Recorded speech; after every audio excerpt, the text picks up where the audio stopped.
Welcome to The Trend. I'm Rebecca Granet. He is the expert that you wish you had with you every time you're trying to pick out an outfit. Today, I am joined by the Emmy Award-winning co-host and mentor of Project Runway, Tim Gunn, who is the fashion therapist who teaches all of us to make it work, Tim. So I'm so happy to have you here today, and I have to tell you that this is really the first time for me that I was so nervous to pick out an outfit to come see you today. I was like, what am I going to wear to see Tim Gunn? Well, Rebecca, you look stunning. So well, did kudos. Everyone hear that, please? Can you just, thank you. That just made my life. I'm glad that you think so. You look like someone who would never, ever, ever be flustered by fashion or what to wear. Oh my goodness. Tim, thank you. Well, coming from you looking so nice yourself, well, thank you. I really appreciate that. Talk to me, let's jump right into fashion itself and how we can take our personal style and translate it to interior design?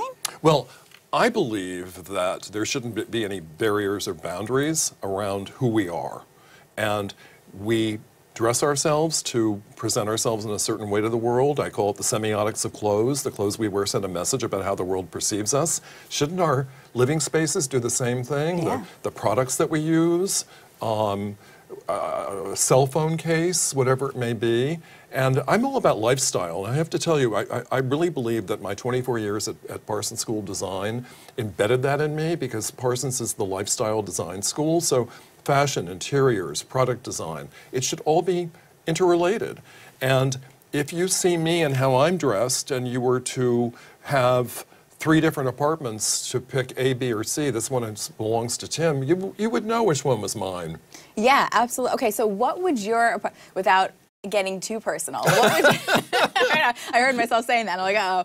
What would your apartment look like with that? Like, you know, what is your style that way? Well, I'm a classicist. I say that rather than saying I'm a traditionalist. That sounds a little stuffy, but I'm a classicist. I like things that have a lineage, that have some history. I like pattern mixing. I like layering, the way I'm layered and you're layered. I have pictures that I hang on the wall. I have pictures that I just lean against the wall. And I'm a collector. Okay, I like that a lot. So when I thought about this and extending your style, I thought about season 16 of Project Runway, and immediately I thought of Margarita and how she, right? Yes. She took for her fashion week collection, she took the inspiration from the fabric on her couch.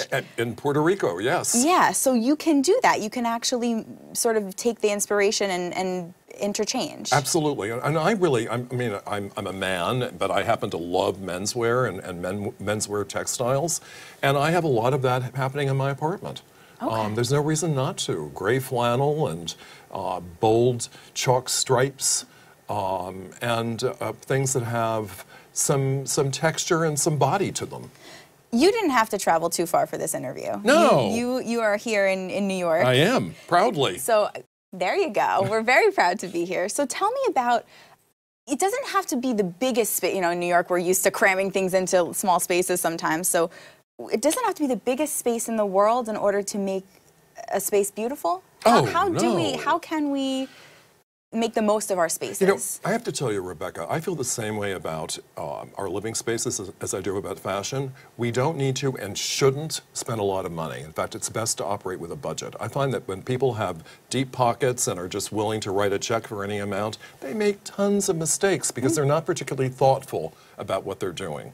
And as one who's lived in small spaces in New York for the last 35 years, I love that challenge. I mean, you have to be mindful of scale, and I'm not saying everything should be small scale. You'll feel as though you're living in a dollhouse, but you have to be mindful of the relationship of silhouette, proportion, and fit, and play with items. I also don't believe in going out and just buying an apartment full of furniture.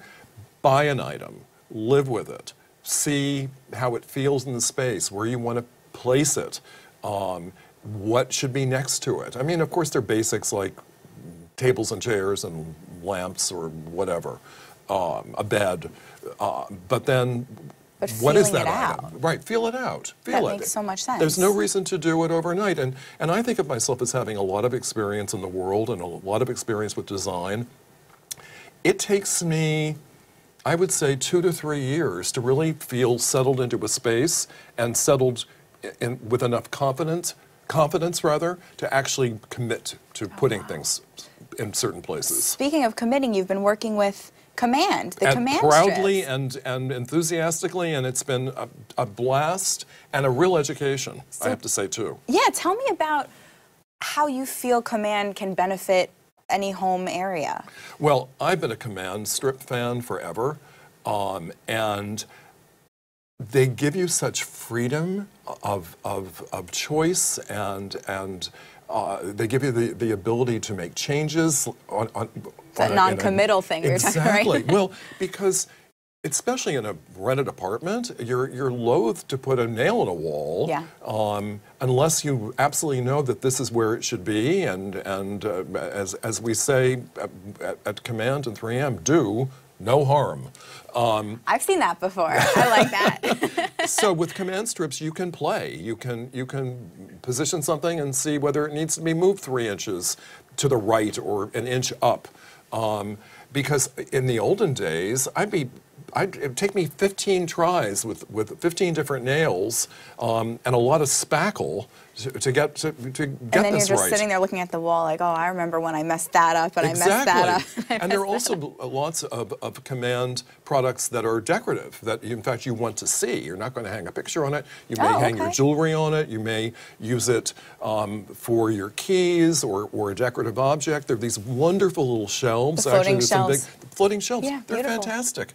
And you look at it and you think, that's actually been put up with Command? Yes. Yeah. It actually has been. That's and fantastic. It looks very polished and very, very professional. So you can be your own professional. It's just very liberating. It's very liberating. I want to talk also about, speaking of liberating, you're giving me such good segues today, Tim. Season 16, we'll go back to that again, of Project Runway, was sort of a liberating season in a way. It was. Celebrating diversity, body diversity. Tell me what you think that embracing all these different body types has done for the fashion industry.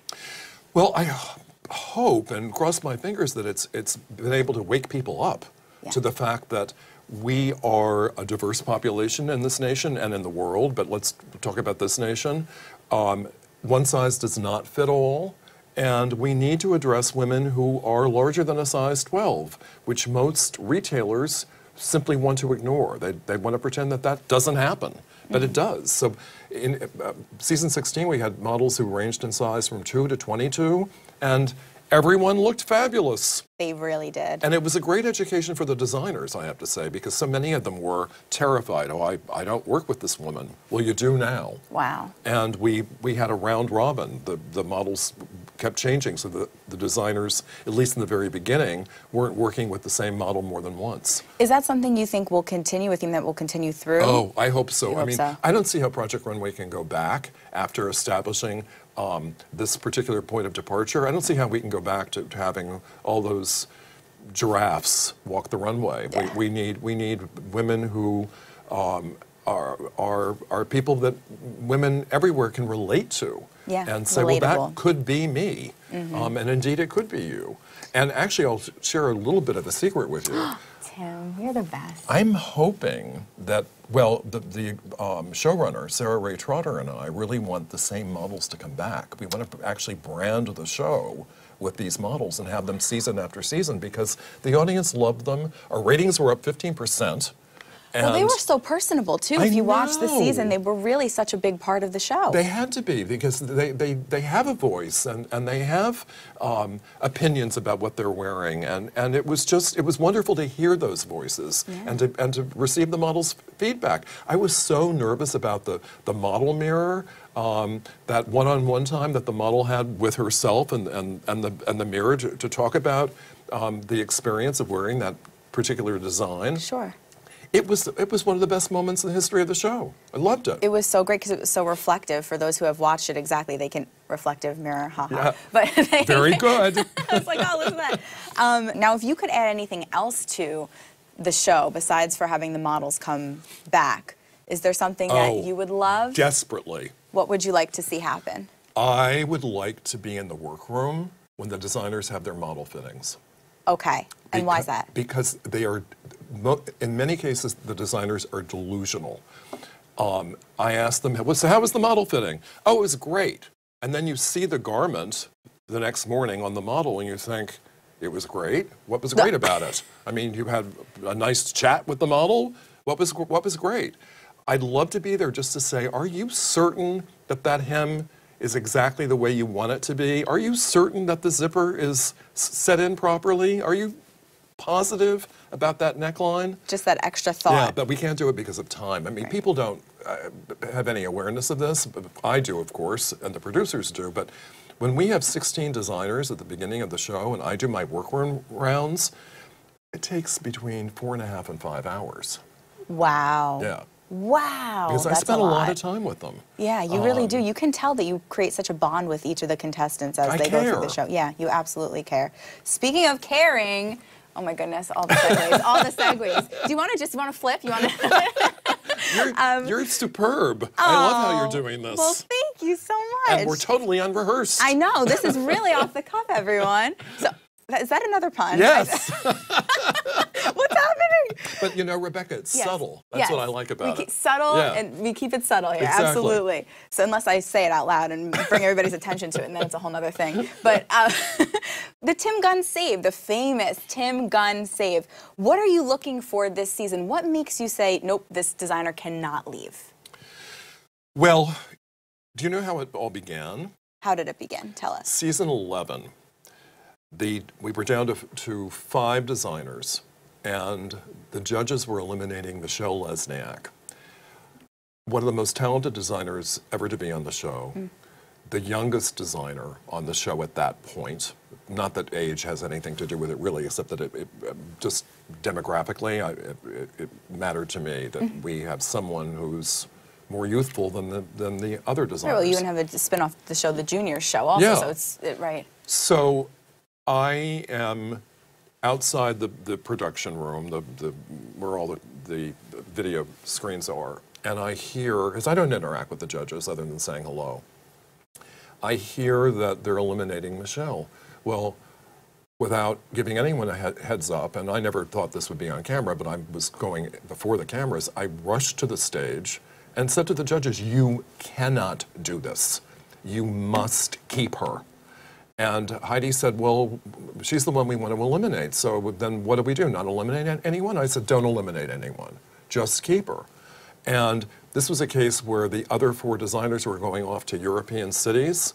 It had all been prearranged, and there wasn't a 5th city. So I said, let her stay in New York. I mean, it's an international city. Yeah. Let her stay here.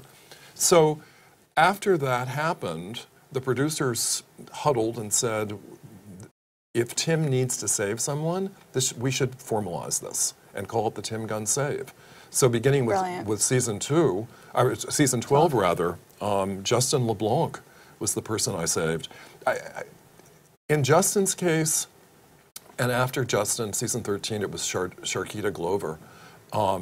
In both of those cases, I felt something wrongful had happened, and it was either a misstep on the part of the designer in terms of what they presented, or something that the judges should have thought more thoughtfully about. So I used the save in those cases. Seasons, I don't want to dismiss it as not being of consequence, but seasons 14, 15, and 16, it was less emotional for me. It was more about fairness. In one case, it was a team challenge where I thought, well, could have been any of the team members, and the fact that you're the one who was sent home, let's keep you. Let's keep you in the competition. And so it's more of a feeling than anything else. And also, it's expected that it will be used. So sometimes once, it was the last challenge, and I used it so that person would go on to New York Fashion Week, potentially. Right, I love that. But I love having probably changed the life of the contestant, so that's huge as well. Before we get into the 10 for 10, I have one more quick thing for you. Oh, yes, the 10 for 10. I'm terrified. I know. No, you can't. Don't worry. Don't worry. We're on the same team. We're not terrified. Don't worry about it. I wanted to ask you, because you are from New York, Cynthia Nixon is running for governor of New York right now.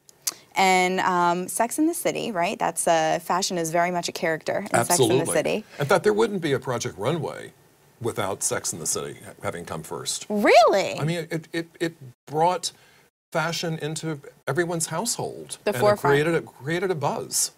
What do you think about her running, and if you could design a style that she would take with her on the campaign trail, what would you want to see her in? Well, I have to say, I find Cynthia Nixon to be very stylish.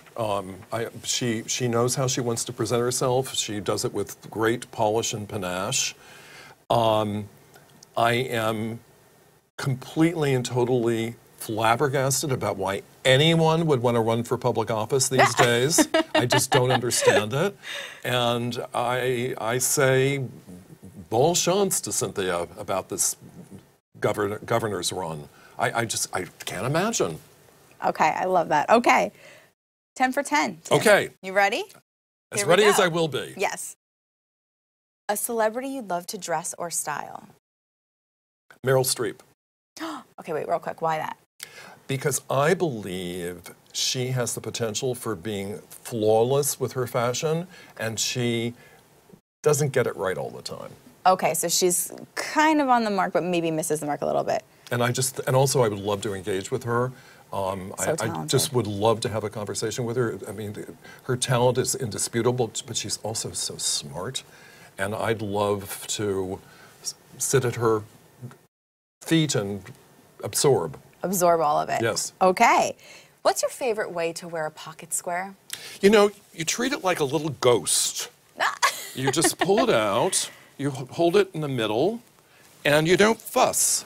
You just stick it in. You just stick it. Okay. Yeah. You don't have to do anything crazy with it. The only that, a little exception ghost. is a tuxedo, in which case it needs to be folded and crisp, and you want just about 3/8 of an inch showing. Okay, 3/8 of an inch. Got it. For all those guys out Yes. there. I was like, okay. What about a contestant on the show that you've learned the most from Project Runway? Because you're the mentor, right? They learned from you, but somebody you've learned the most from. Oh, I learned so much from all of them.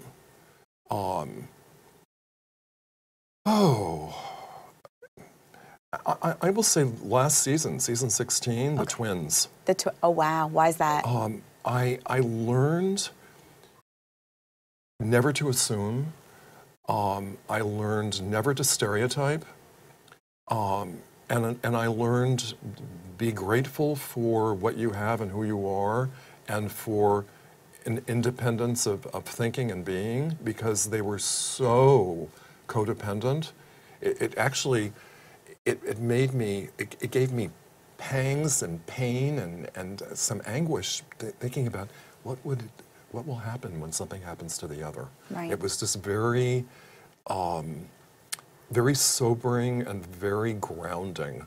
Very grounding. And they're actually very good people. And I don't know how they got that way. I don't know how they got that way. What about just a quick tip on how to find your personal style? How can we zone in? Well, we each need a style icon and someone who approximates us in age, coloring, height, and to a degree lifestyle, because that's someone on whom we can project our clothing or their clothing onto us. Okay, so by the end of this, I need you to think of who my style icon should be. I think you are the style icon. Oh my goodness! No, you are the style icon. Okay, no more 10 for 10 for But you. I'll tell You you win. mine You are. win. I mean, for me, it's Cary Grant and George Clooney.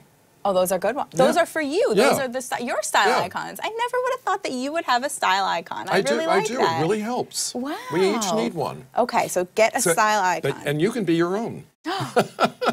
Wow, that's fantastic. I love that.